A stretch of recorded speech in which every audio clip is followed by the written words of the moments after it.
I'm very interested in the aging population, and I worked with them years ago. I was the director of the geriatric outreach department for several years.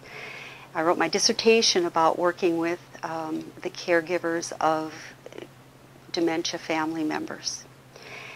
And I've thought about this since I did my dissertation and listened to the stories, the caregivers, when they were talking about the challenges that they've had to meet. And when I talked to people who were maybe in early stage Alzheimer's and the fears that they had going on, it occurred to me that it's the very similar process, in that as they feel anxious and as they worry and as they try to make everything perfect for whatever they can, what happens is the limbic system starts running the show, and that means that the thinking system, the cognitive system, is less effective. So particularly when someone is dealing with dementia, or because I'm getting older, as we're getting older, we don't remember things maybe as well. It's particularly vital that we understand that if we can help ourselves, or if we can help our loved one feel more calm, feel heard, feel that they're safe, their thinking system will remain better, no matter what the level is. The way that I worked with caregivers for my dissertation research project is I utilized validation therapy. And validation therapy is a therapy that was developed by Naomi Feil, a lady who worked in the dementia realm for many, many years. And the gist of validation therapy is to pay attention to what someone is feeling and how they feel about something, and honor the way they feel about something, because that part of the brain, even in very late stage dementia, that part of the brain is very much intact. The part of the brain that gives a name to what they feel, or gives a name to what they fear, or is able to answer a question or make lists, is not as intact with dementia. That's the cognitive part of the brain. So if instead of focusing so much on remembering the name of something, on doing something just right, or what's wrong, you used to know that, you knew that yesterday, come on, come on, come on. When you do that kind of behavior, what it does is it raises the anxiety, and it causes a person to feel, oh, there's something wrong with me, I've made a mistake. So the way to handle that would be, instead, to say, an extreme example would be when I was visiting a lady who was bedbound and had dementia, and she was concerned that there was someone hiding under the bed that was going to do harm to her. And she was very anxious. Well, the nurse came in and said, oh no, there's nobody hiding under the bed. Look, see, I'm looking under the bed. I don't... And the lady's anxiety got higher. No, because she needed for the nurse to understand that I'm feeling this level of fear. It's as if there's someone hiding under the bed.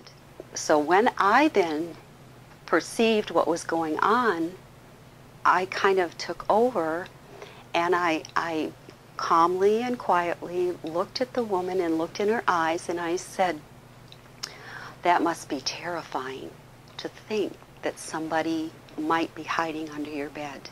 I didn't lie to her. I didn't say, oh yes, there's somebody there, or oh no, there's not. But I just said, the feeling. That must be terrifying, to think that someone is hiding under your bed and might do you harm. Do you feel this often? Does this happen often? Well, and then she'd say, well, I don't know. And then I would say to her, does it happen as much when somebody else is in the room or when somebody's gone? And then she'd answer, and then I'd say, well, what makes you feel better when this happens? What would be helpful to you when this happens? And so on, and we would talk about the feeling. We would talk about as if, and I would honor her feeling. And she would feel heard, and her anxiety would go down because I would validate her feeling, because her feeling is real. It's honest, it's true. Nobody can take that away from her. That's what she's got. So as she's expressing herself, she's really trying to express the level of what she feels. The common mistake that most of us, myself included, with my 102-year-old mother, is that I start feeling a little anxious that she doesn't remember, that she doesn't know the words, that she's talking about something that's maybe not real to me. So when I start feeling anxious, I start wanting to fix the situation right away, and I go into reality therapy, which is, now you know better than this. Now if you look under the bed, now what's the name of that? Remember so-and-so and such and such. And I try to make the person step back into the left brain with me because I'm scared. Doesn't work, because that person's anxiety rises and they become more intent on trying to get you to understand and be with them. They don't want to be alone in the way they feel. They want to be with you in the way they feel, and then they'll calm down. Just like a child, you put your arms around them and you say, oh my gosh, that's so scary, honey, don't worry, we'll be fine, we'll do this, we'll do that, and pretty soon it goes down. Well, the problem is we have our own anxiety that sometimes interacts.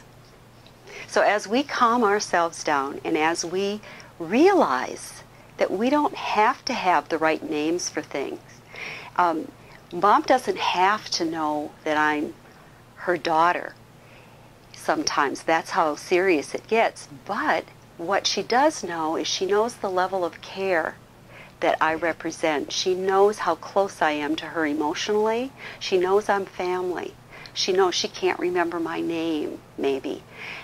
So I come to terms with that, and I understand she still knows my essence.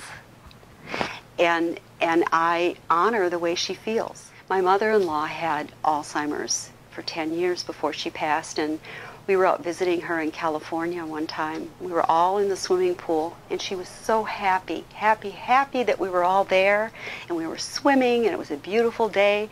And she looked up and she went, oh, that, and she couldn't think of the name of the sun. But she was just so happy the sun was there.